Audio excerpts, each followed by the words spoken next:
You're right, Laura. There are new rules. The champagne glass shattered against the marble floor, sending crystal fragments across Laura's designer heels like confetti. "There are new rules awaiting my husband now," she announced to our living room full of guests, her voice carrying that particular brand of suburban entitlement that makes you want to check your wallet and your dignity. Before we dive deeper into this story, I have one small request. Please subscribe, drop a like, comment, and hit that hype button to boost this channel so more people can discover these incredible Reddit stories. I stood there, holding my bourbon, watching my wife of 12 years publicly humiliate me at her own birthday party. The irony wasn't lost on me. I'd spent $3,000 on this little soiree, complete with catered hors d'oeuvres and a bartender who probably made more per hour than I did selling real estate in this godforsaken city. "Mark, darling," Laura continued, her perfectly manicured hand gesturing toward me like I was a piece of furniture she was considering donating to charity. "We need to discuss your limitations." The crowd, a collection of her yoga friends, book club members, and assorted neighborhood royalty, tittered with the kind of nervous laughter that accompanies a public execution. I recognized most of them. Ellen Hartwick from down the street, who'd borrowed my leaf blower 6 months ago and never returned it. Sarah Chen, Laura's supposed best friend who'd been giving me meaningful looks all evening, and standing near the fireplace like some kind of discount Adonis. Alex Morrison. Alex, personal trainer, part-time model, full-time douchebag. The kind of guy who wore designer jeans to casual gatherings and somehow made it look effortless. He was smirking at me now, his artificially whitened teeth gleaming under our recessed lighting. "What kind of limitations are we talking about, sweetheart?" I asked, taking a slow sip of my drink. The bourbon burned, but not as much as the realization that everyone in this room knew something I didn't. Laura exchanged a look with Ellen, then with Alex, the kind of look that passes between conspirators right before they spring their trap. "Well," Laura said, her voice dripping with false sweetness, "I think it's time we acknowledge that some marriages evolve. Some people grow, and others—" She shrugged, letting the implication hang in the air like smoke from a house fire. "Others what?" I pressed. "Others stay exactly the same boring person they were in college," Ellen chimed in, emboldened by wine and the pack mentality of suburban wives on the hunt.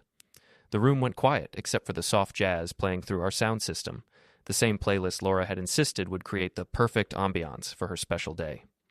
I'd spent 2 hours setting up those speakers, running cables behind furniture, making sure every corner of our open-concept living space would be filled with her favorite songs. "Boring," I repeated, nodding slowly.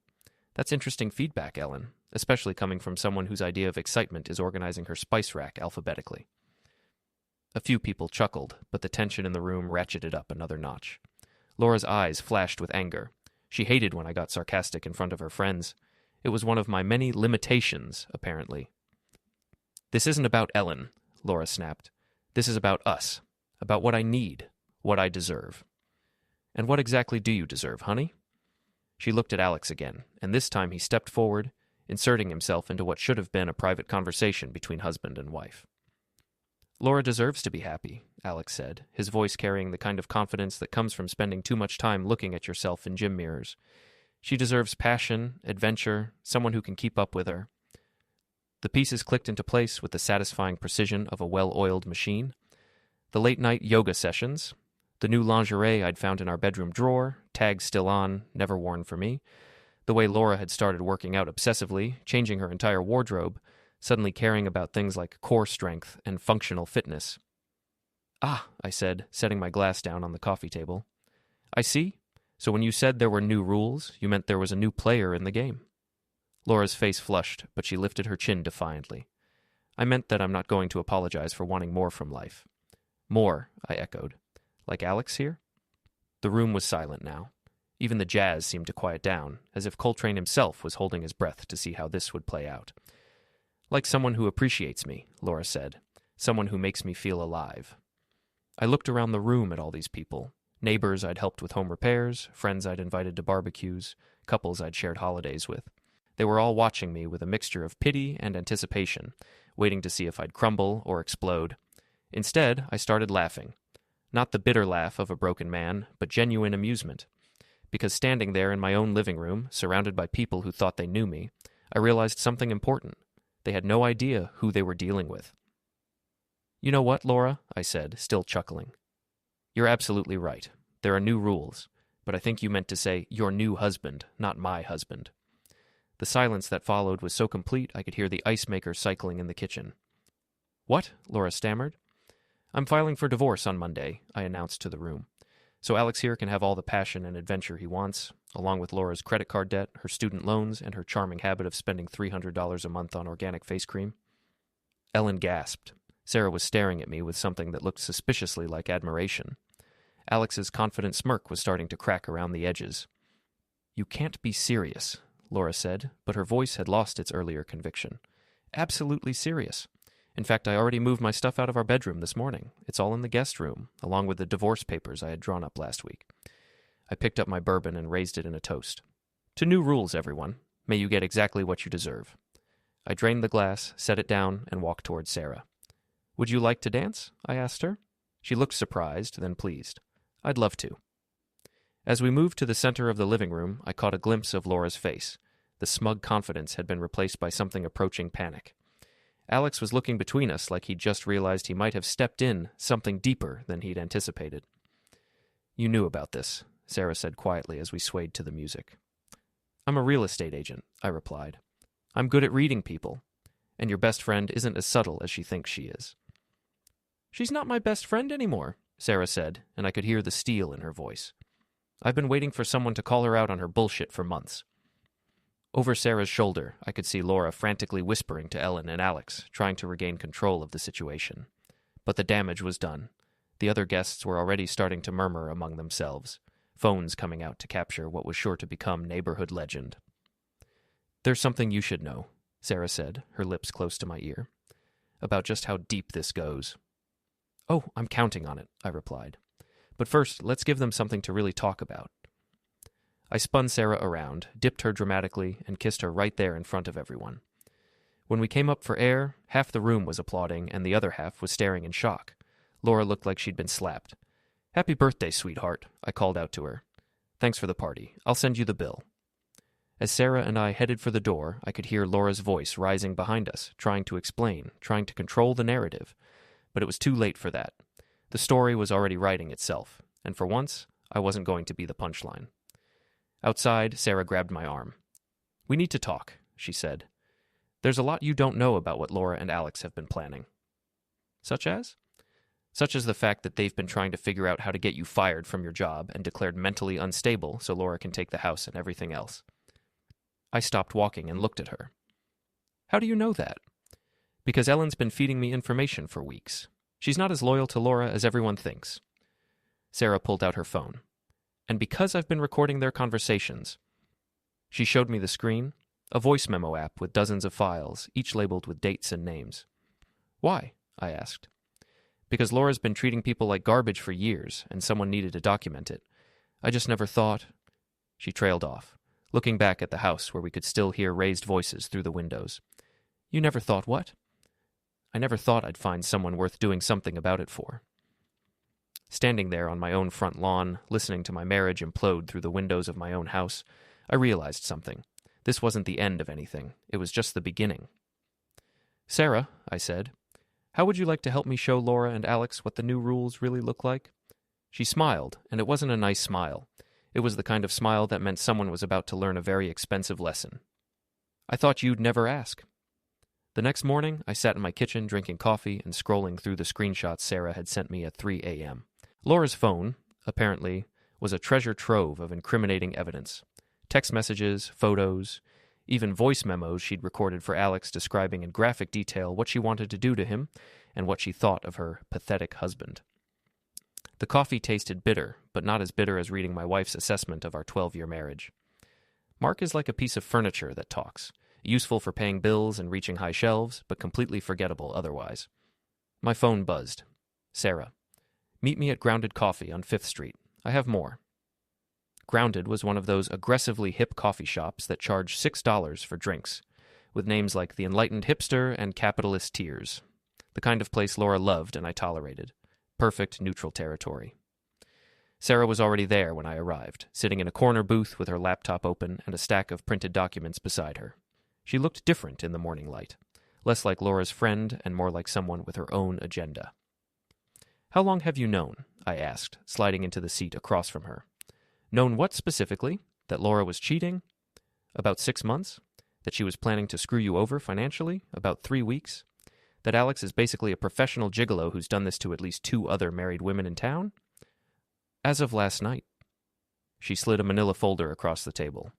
Inside were bank statements, credit reports, and what looked like legal documents. Alex isn't just a personal trainer, Sarah continued. He's got a whole system.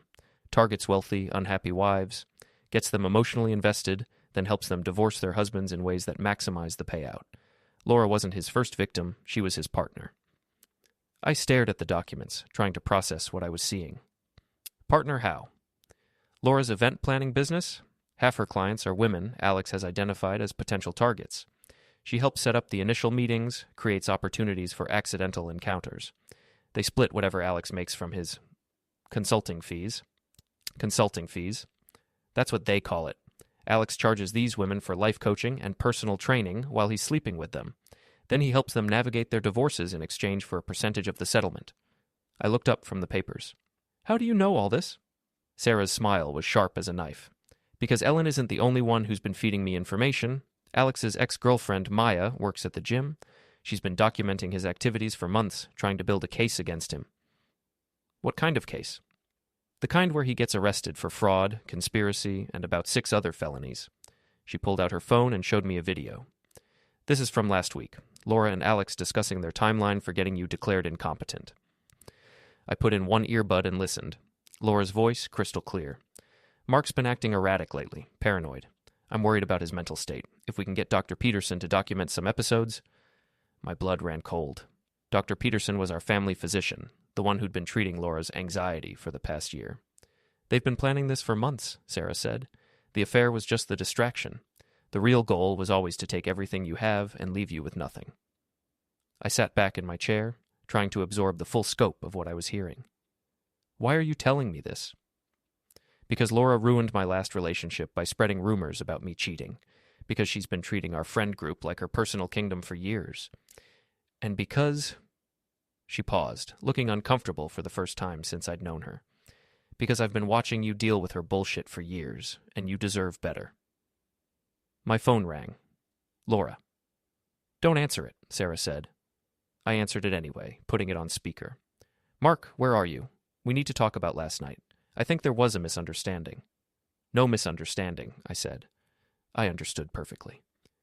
You're being dramatic. It was just a party. People say things when they drink. People say what they really think when they drink. Look, can we meet somewhere and discuss this like adults? I made a mistake, okay? I got carried away. But we can work through this. I looked at Sarah, who was shaking her head vigorously. Sure, I said. Let's meet at your office this afternoon. Say, 3 o'clock? My office? Why there? Because I want to see where you've been planning to destroy my life. Silence on the other end. Mark, I don't know what you think you know, but 3 o'clock, Laura, and bring Alex. I think it's time we all had an honest conversation. I hung up and looked at Sarah. How much evidence do we have? Enough to bury them both. But are you sure you want to do this publicly? I thought about Laura's voice on that recording, discussing my mental health like I was a problem to be solved rather than a person she'd once claimed to love. I thought about 12 years of marriage, of supporting her business, of believing we were building something together while she was planning to tear it all down. Sarah, I said, I want to do this so publicly that it becomes the cautionary tale other cheating spouses tell their therapists about. She grinned. In that case, I have some ideas. We spent the next 2 hours planning what Sarah cheerfully called Operation Scorched Earth. By the time we were done, I had a clear understanding of just how deep Laura and Alex's conspiracy went, and they were going to have a very clear understanding of what happened when you tried to play games with someone who'd spent 15 years learning how to read people for a living.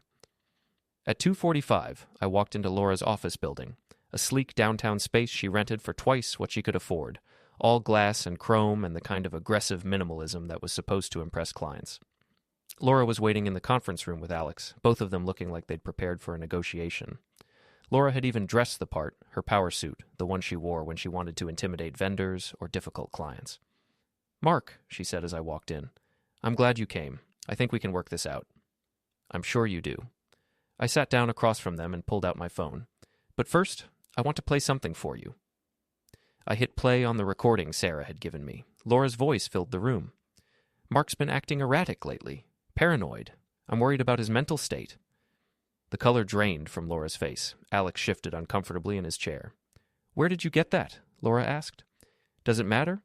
What matters is that I know about your little business arrangement, the life coaching fees, the divorce consulting, the systematic targeting of married women." Alex started to stand up, but I held up my hand. "Sit down, Alex. We're not done yet." "You can't prove anything," he said, but his voice lacked conviction. "Actually, I can prove quite a lot. Bank records showing payments from your previous targets, text messages detailing your methods, video evidence of you and Laura planning my downfall." I leaned forward. "The question is, what are you going to do about it?" Laura tried to regain control of the situation. "Mark, even if some of this is true, we can work something out. A quiet divorce, fair division of assets." "Fair?" I laughed. "You mean like how it was fair when you spent the last year convincing our friends I was losing my mind?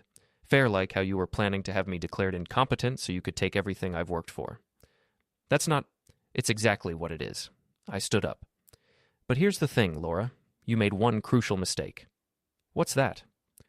"You assumed I was as stupid as your previous victims." I walked to the door and opened it. Sarah walked in, followed by Maya, Alex's ex-girlfriend, and Ellen. "Ellen?" Laura's voice was barely a whisper. "Sorry, Laura," Ellen said, not looking sorry at all. "But what you've been doing, it's not right, and I'm not going down with you." Alex was looking around the room like a trapped animal. "This is entrapment.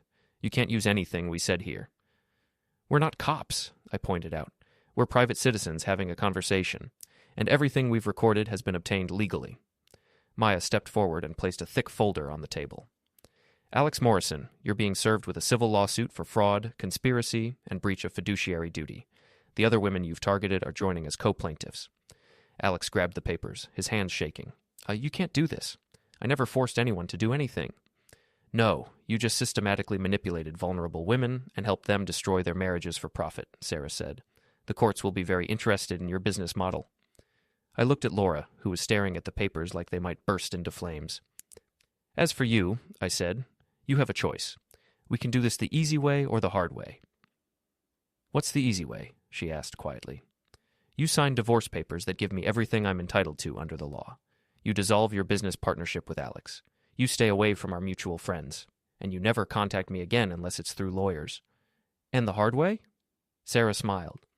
"The hard way is where we release everything to the media, the police, and every social media platform in the city, where your clients find out their wedding planner has been running a marriage-destroying scam on the side, where your family finds out what you've really been doing for the past year." Laura looked around the room at the faces staring back at her, people she'd thought she could control, manipulate, or intimidate, but the power dynamic had shifted completely. "I need time to think," she said. "You have until tomorrow morning," I replied. "After that, we go public with everything." As we filed out of the office, Alex grabbed my arm. "This isn't over," he said. I looked down at his hand on my arm, then back at his face. "Actually, it is. But if you want to make it worse for yourself, feel free to try." He let go and stepped back. Outside the building, Sarah linked her arm through mine. "How do you feel?" "Like I've been holding my breath for a year and can finally exhale," I said. "But we're not done yet." "What's next?" I looked back at the office building, thinking about Laura and Alex up there, probably planning their next move, still thinking they could find a way to win. "Next," I said, "we show them what happens when you try to play chess with someone who's been planning for checkmate since the first move." Laura chose the hard way. I found out at 6 a.m. when my phone started buzzing with calls from colleagues, friends, and random numbers I didn't recognize. Apparently, Laura and Alex had spent the night crafting their own narrative, and it was a doozy. According to the story now circulating through our social circles, I was an abusive husband who'd been stalking Laura and her friend Alex. I'd allegedly threatened them, broken into Laura's office, and was now spreading malicious lies to destroy their reputations. Laura had even filed a police report claiming I'd been harassing her for weeks. The first call I answered was from my boss, Jim Hendricks. "Mark, what the hell is going on? I just got a call from someone claiming you've been using company resources to stalk your wife." "Jim, that's not... And apparently there's video of you threatening people at some office building downtown?" I sat up in bed, suddenly wide awake. "What video?" "Check your email. Someone sent it to half the real estate agents in the city." I hung up and grabbed my laptop. Sure enough, there was a video in my inbox, sent from an anonymous account. The subject line read, "Local real estate agent loses it." The video showed me confronting Alex outside Laura's office building, but it had been edited to remove all context. Without the audio of our conversation, without knowing what had led up to that moment, it looked like I was threatening an innocent man for no reason. My phone rang again. Sarah. "Have you seen it?" she asked without preamble. "Just watched it. How bad is this?" "Bad. Laura's been calling everyone we know since 5 a.m. She's telling people you've been stalking her, that she's afraid for her safety, that the divorce announcement was you trying to control her." I felt a familiar knot forming in my stomach, the same feeling I'd had for months whenever Laura started one of her campaigns to rewrite reality. "There's more," Sarah continued. "Alex posted something on Instagram about supporting women who find the courage to leave abusive relationships. It's got about 200 likes already. Son of a jerk. Mark, you need to get ahead of this. Laura's playing the victim card, and people are buying it." I was already getting dressed. "Where are you?" "At Maya's apartment. We've been up all night going through everything we have on Alex and Laura. There's more than we thought." "More how?" "More like Laura's been planning this character assassination for weeks. She's got documentation going back months about your erratic behavior and concerning statements. She's been building a case that you're mentally unstable." The knot in my stomach tightened.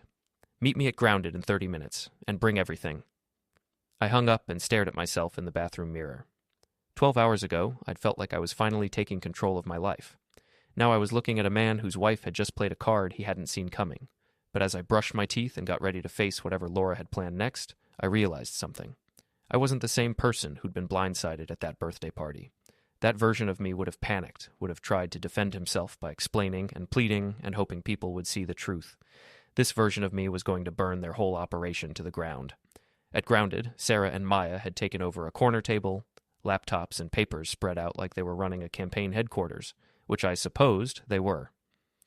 "Show me what you've got," I said, sitting down with a coffee that cost more than some people made in an hour. Maya slid a tablet across the table. "Alex has been documenting his conquests. Not just photos and videos, financial records, personal information, even psychological profiles of his targets." I scrolled through what looked like a database of local women, complete with photos, income estimates, and notes about their vulnerabilities. Laura was listed as partner, 40% cut of consulting fees. "This is..." I paused, trying to find the right word. "This is sociopathic." "It gets worse," Sarah said. She showed me another file on her laptop. "Laura's been keeping similar records on our entire friend group. Everyone's secrets, their financial situations, their marriage problems. She's been collecting ammunition for years." I read through entries about people I'd known for a decade, seeing them reduced to bullet points about their weaknesses and potential value to Laura's schemes. There was even an entry about Sarah. Useful for information gathering. Lonely, wants to belong. Could be turned against Mark if necessary. "She had this all planned," I said. "Every bit of it," Maya confirmed, "including the part where she destroys your reputation if you don't go along with her divorce terms." My phone buzzed with a text from an unknown number. "Saw the video, always knew you were a creep. Hope Laura gets everything." Then another. "Threatening women? Real classy, Mark." And another. "Your wife deserves better than an abusive asshole."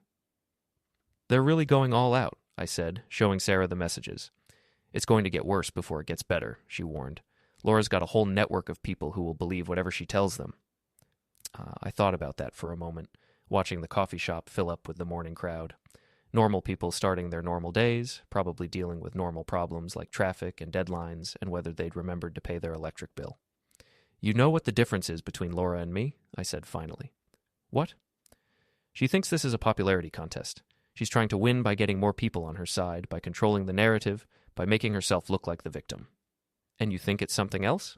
I smiled, and I could feel it wasn't a particularly nice smile. "I think it's war, and in war, you don't win by being liked. You win by destroying your enemy's ability to fight." Sarah leaned forward. "What are you thinking?" "I'm thinking Laura made a mistake when she decided to go nuclear, because now I don't have to play nice anymore." I pulled out my phone and started scrolling through my contacts. "Maya, how many of Alex's previous victims are willing to go public?" "All of them. They're tired of being ashamed of something that was done to them." "And Sarah, how many of our mutual friends do you think would change their tune if they knew Laura had been keeping files on all of them?" "Probably most of them. People don't like being spied on." "Good, because we're about to turn Laura's own weapons against her." I made the first call to Jim Hendricks. "Jim, it's Mark. I know you got some concerning information about me this morning, and I want to address it directly. Mark, look, I don't want to get involved in your personal. What if I told you that the woman who sent you that video has been running a fraud operation targeting married women in our client base? Silence on the other end. What if I told you I have documentation proving that she and her partner have been systematically destroying marriages for profit, and that the video you saw was taken completely out of context when I confronted them about it? I'd say you better have some pretty compelling evidence. I do. Can you meet me at the office in an hour? And Jim, you might want to bring our lawyer. The next call was to Ellen. Ellen, it's Mark. I know Laura's been calling you this morning, but before you make up your mind about what's happening, there's something you need to see? Mark, I don't think I should be talking to you. Laura says a lot of things. But did she tell you about the file she's been keeping on you? The one where she documented your husband's drinking problem and your daughter's eating disorder so she could use them against you if she needed to? Another silence. Meet me at the park on Elm Street in 30 minutes, Ellen said quietly, and bring proof. By noon, the tide was starting to turn. Jim had seen enough evidence to not only clear me with our company, but to start asking questions about whether Alex and Laura had been targeting our clients. Ellen had called 3 other women from Laura's circle and told them about the files. Maya had connected me with Alex's previous victims, and they were preparing to hold a press conference. But Laura wasn't done fighting. At 2 p.m., I got a call from Detective Ray Morrison. No relation to Alex, thankfully. Mr. Thompson? This is Detective Morrison with the city police. I need you to come down to the station to answer some questions about a harassment complaint. I'll be right there, I said. And detective, I'll be bringing my lawyer. The police station smelled like disinfectant and desperation. Detective Morrison was a tired-looking man in his 50s who seemed like he'd rather be anywhere else. Mr. Thompson, your wife has filed a complaint alleging that you've been harassing her and threatening her friend. She's provided video evidence and testimony from witnesses. My lawyer, Janet Pierce, leaned forward. Detective, before my client answers any questions, I'd like to know if you've seen the evidence we submitted this morning regarding Mrs. Thompson's fraudulent activities. What evidence? Janet slid a folder across the table. Bank records, recorded conversations, and testimony from multiple victims of a systematic fraud operation run by Mrs. Thompson and Alex Morrison.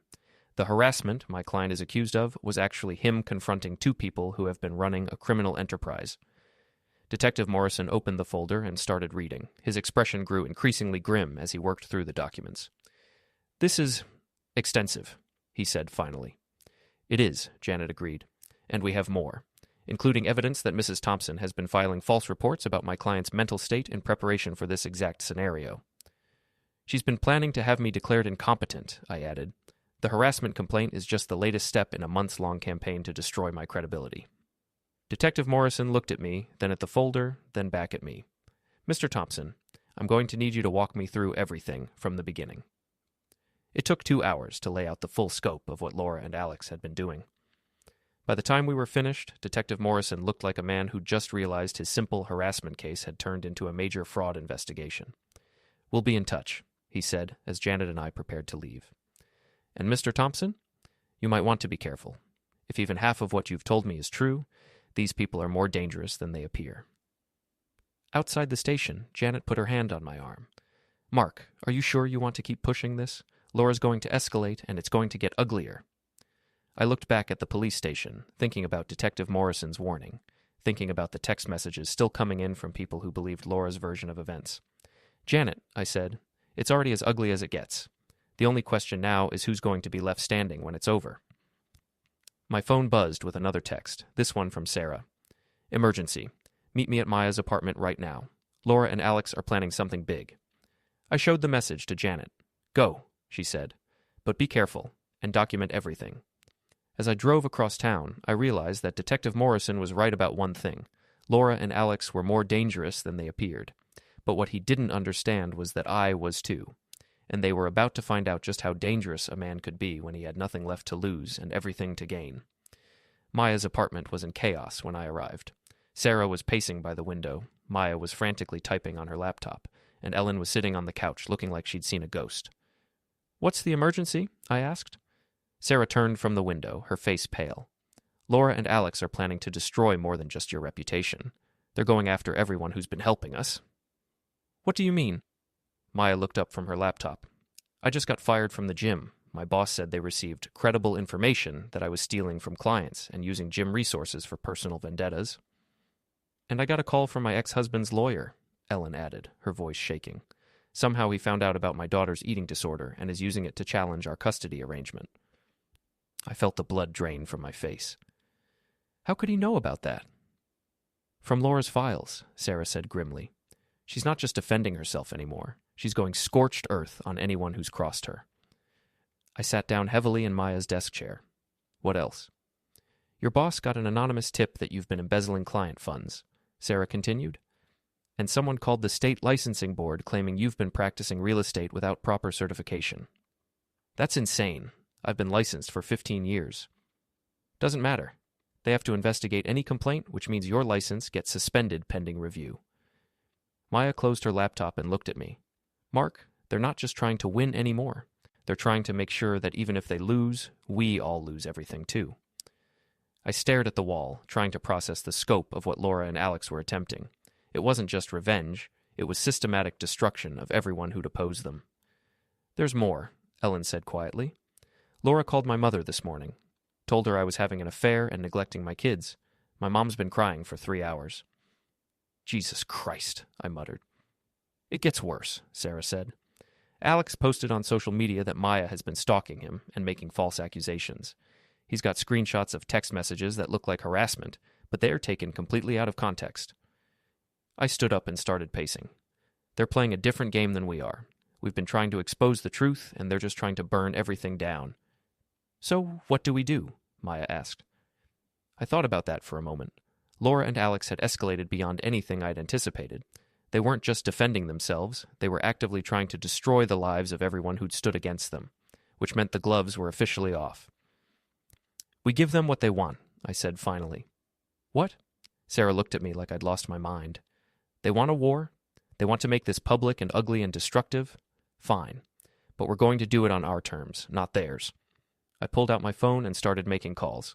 The first was to Detective Morrison. Detective, it's Mark Thompson. I need to report additional criminal activity. Laura Thompson and Alex Morrison are now engaged in systematic harassment of witnesses in your investigation. The second was to Janet Pierce. Janet, they've escalated. I need you to file restraining orders against both Laura and Alex, and I need you to do it today. The third was to a local news reporter I'd helped buy a house 2 years ago. Rachel, it's Mark Thompson. Remember when you said if I ever had a story for you to call? Well, I've got one hell of a story. By evening, the counterattack was in full swing. Detective Morrison had opened a formal investigation into Laura and Alex's activities. Janet had filed for emergency restraining orders based on their harassment of witnesses. And Rachel Martinez from Channel 7 News was preparing a segment on local fraud ring targets married women. But Laura wasn't done.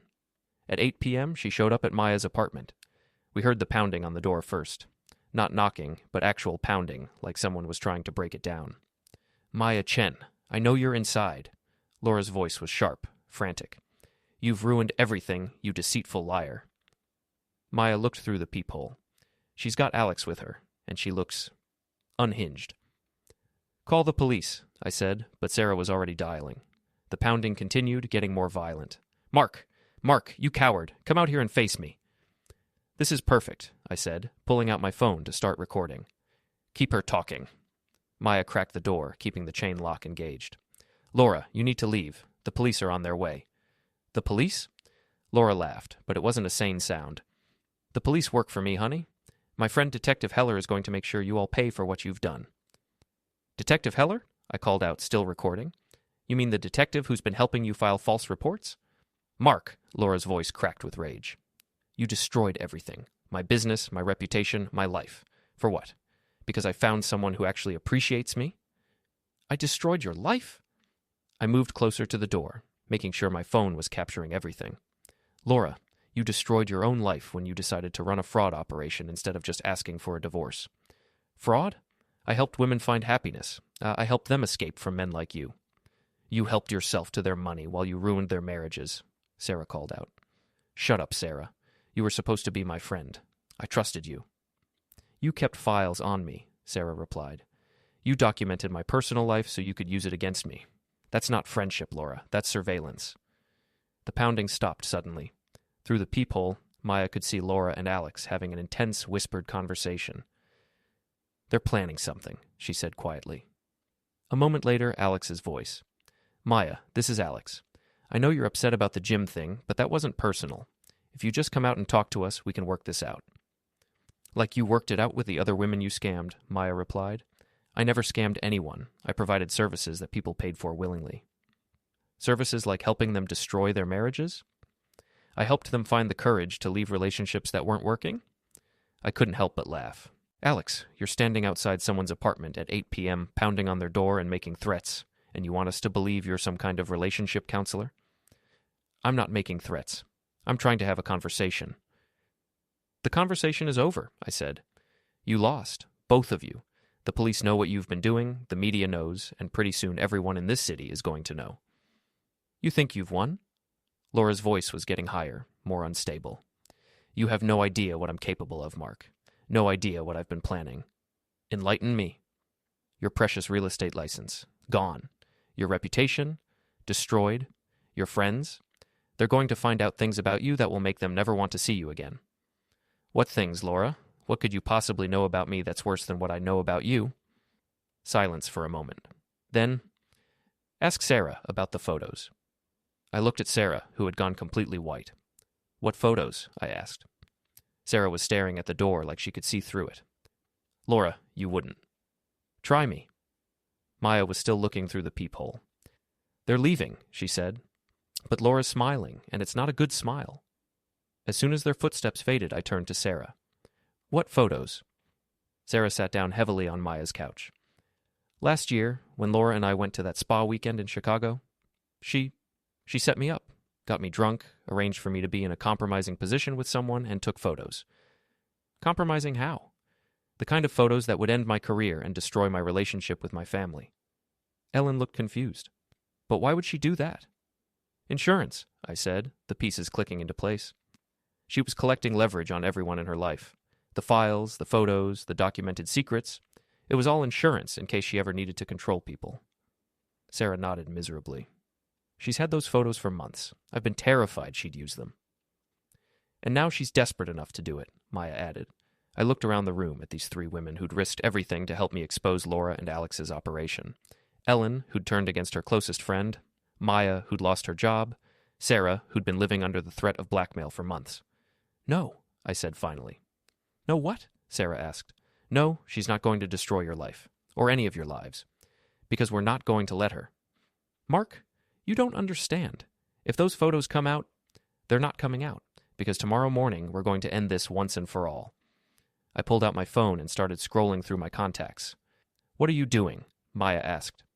"Calling in every favor I've earned in 15 years of business? Laura wants to play with people's reputations? Fine. Let's see how her reputation holds up when the entire city knows exactly what she's been doing." I found the number I was looking for and dialed. "Tom, it's Mark Thompson. I need a favor, and it's a big one." Tom Rodriguez owned 3 of the most popular restaurants in the city and knew everyone worth knowing. More importantly, he owed me for helping him navigate a complicated commercial real estate deal the year before. "Mark, what's going on? I heard some crazy rumors about you and Laura." "The rumors are just the beginning, Tom, but I need your help to make sure the truth comes out before the lies do permanent damage." "What do you need?" "I need you to host an event tomorrow night. Nothing fancy, just a gathering of local business owners and community leaders, and I need you to let me make a presentation." "What kind of presentation?" "The kind that's going to save some good people from being destroyed by a couple of sociopaths." Tom was quiet for a moment. "This is about more than your marriage, isn't it?" "Much more. Tom, these people have been systematically destroying families for profit, and now they're trying to destroy anyone who stands in their way. Send me what you've got. If it's as bad as you say, I'll make the calls."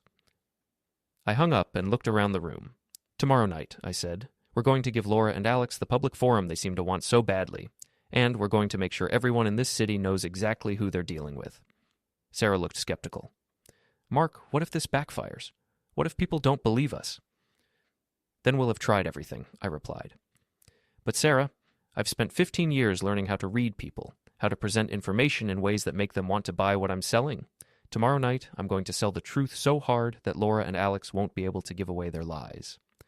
Maya was already opening her laptop. "What do you need me to do?" I need you to prepare a presentation that documents everything. Every victim, every scheme, every lie they've told. I want it so comprehensive and so damning that no one who sees it will ever question what kind of people we're dealing with." Ellen stood up, looking more determined than I'd ever seen her. "What about me?"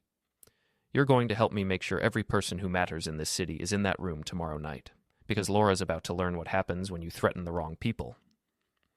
As we worked through the night, preparing for what would either be our vindication or our destruction, I realized something. I wasn't the same man who'd been humiliated at that birthday party. That man would have tried to handle this quietly, would have hoped for the best, and prepared for disappointment. This man was preparing for war. And tomorrow night, Laura and Alex were going to find out what happened when you brought manipulation and lies to a battle against truth and consequences. Tom's restaurant was packed by 7 p.m. Word had spread through the city's business community like wildfire. Partly because Tom had an extensive network, and partly because people love watching a spectacular public meltdown. I stood in the back room, adjusting my tie and trying to calm my nerves. Through the door, I could hear the murmur of conversation as nearly 200 people filled the main dining room. Business owners, community leaders, reporters, and half the people who'd been at Laura's birthday party just a week ago. Sarah knocked and entered. "They're here," she said. "Laura and Alex?" "Just walked in. Laura's dressed like she's going to a funeral, and Alex looks like he'd rather be anywhere else." I nodded. "Good. Are Maya and Ellen ready?" "Maya's got the presentation loaded and ready to go. Ellen's been working the room for the past hour, making sure people know what they're about to see." "And the others?" "Alex's victims are all here. They're nervous, but they're ready to tell their stories." I took a deep breath and walked to the window that overlooked the dining room. Laura was sitting at a table near the front, surrounded by a few people I didn't recognize, probably the last remnants of her support network. Alex was at the bar, drinking what looked like whiskey and checking his phone every few seconds. They both looked smaller than I remembered, less imposing, more like what they actually were. Two people who'd built their lives on manipulation and lies, about to face a room full of people who knew the truth. "It's time," I said. Tom Rodriguez stepped up to the small podium he'd set up near the front of the room. The conversation died down as he tapped the microphone. "Thank you all for coming tonight," he began. "I know this is an unusual gathering, but sometimes unusual circumstances require unusual responses. Mark Thompson has asked for the opportunity to address some serious allegations that have been made against him and to present information that he believes this community needs to hear." He gestured toward me.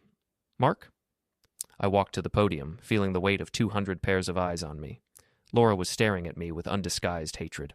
Alex was still focused on his phone, but I could see the tension in his shoulders. "Thank you all for coming," I began. "A week ago, most of you knew me as a local real estate agent, a husband, a neighbor. Some of you have done business with me. Some of you have been to my house for barbecues or holiday parties." I paused, making eye contact with people throughout the room. "A week ago, my wife announced at her birthday party that there were new rules for our marriage. What I didn't know then was that she'd been planning to implement those new rules for months, with the help of her partner, Alex Morrison." I nodded to Maya, who started the presentation.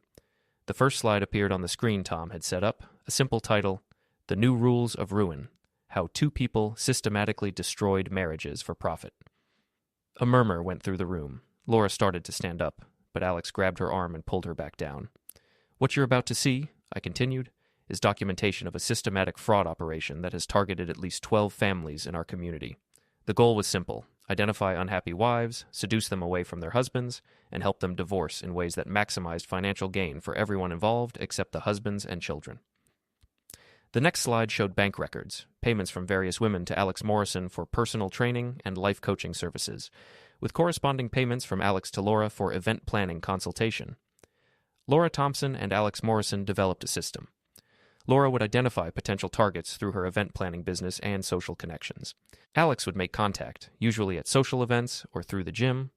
The seduction was systematic, calculated, and designed to make these women believe their marriages were hopeless.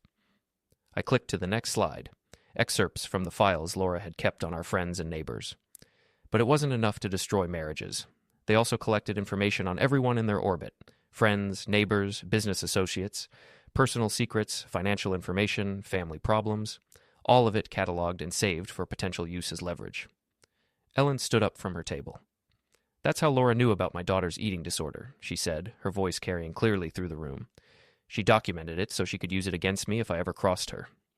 Another voice from the back: She knew about my husband's gambling problem, used it to manipulate me into hiring Alex as a trainer. More voices joined in as Alex's victims began sharing their stories. The room was buzzing with anger and disbelief. Laura finally stood up. "This is ridiculous," she said, her voice shaking. "Mark is having a breakdown.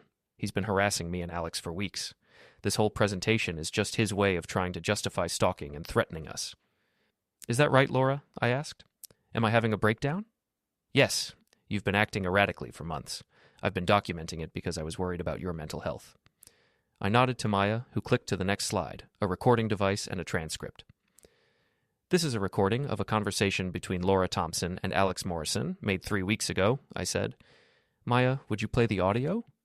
Laura's voice filled the room. "Mark's been acting erratic lately, paranoid. I'm worried about his mental state. If we can get Dr. Peterson to document some episodes, we can use that in the divorce proceedings." The room went completely silent. "Documenting my erratic behavior," I said, "or planning to manufacture evidence of mental instability so you could have me declared incompetent and take everything I own?" Laura's face had gone white. That's taken out of context." "What context makes that acceptable, Laura?" Alex finally stood up. "We don't have to listen to this," he said. "This is harassment, and it's probably illegal." "Actually, Alex, since you brought up legality," I nodded to Detective Morrison, who'd been standing near the back of the room. "Alex Morrison and Laura Thompson," Detective Morrison said, stepping forward with 2 uniformed officers. "You're under arrest for conspiracy to commit fraud, extortion, and filing false police reports." The room erupted.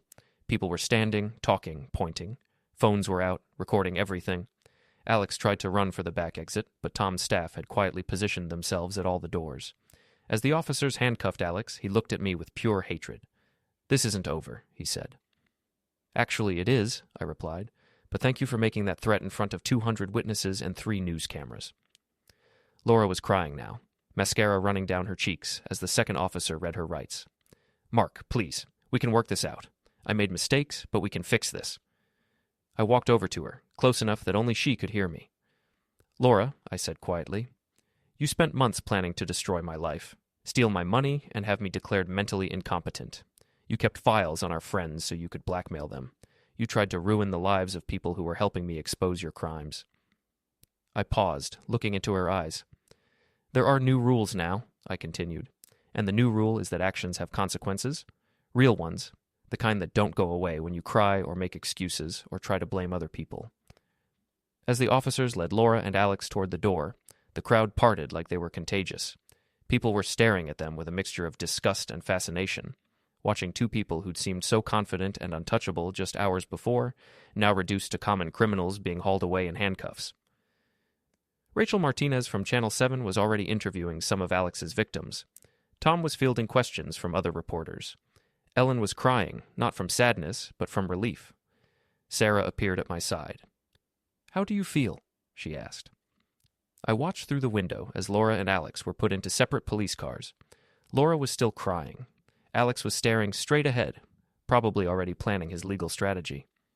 "I feel," I said, thinking about it, "like I just took out the trash." "What happens now?" "Now? Now they go to trial for fraud and conspiracy. Their victims get justice. And everyone in this city knows exactly what kind of people they really are." I looked around the room at the faces of people I'd known for years. Neighbors, colleagues, friends who doubted me just hours before but were now looking at me with something approaching respect. "And I continued, "get to start over. Clean slate, no lies, no manipulation, no games." Sarah smiled. "Think you'll miss the drama?" I thought about that for a moment, watching the police cars disappear into the night. "Sarah," I said, "I've had enough drama to last 3 lifetimes. From now on, I'm looking for something much more dangerous." "What's that?" "Honesty." As the crowd began to disperse and the reporters finished their interviews, I realized something. Laura had been right about one thing. There were new rules now, but she'd never understood what those rules actually were. The new rule was that people who built their lives on lies and manipulation would eventually face people who built their lives on truth and consequences. The new rule was that actions had real results, not just for the victims, but for the perpetrators. The new rule was that sometimes, if you were patient enough and smart enough and determined enough, justice actually worked. I looked around Tom's restaurant one more time, at the faces of people who now knew the whole truth, at the reporters who would make sure that truth reached everyone in the city, at the friends who'd stood by me when everything seemed hopeless. Laura and Alex had wanted to play games with people's lives. They'd just learned what happened when you played games with the wrong person.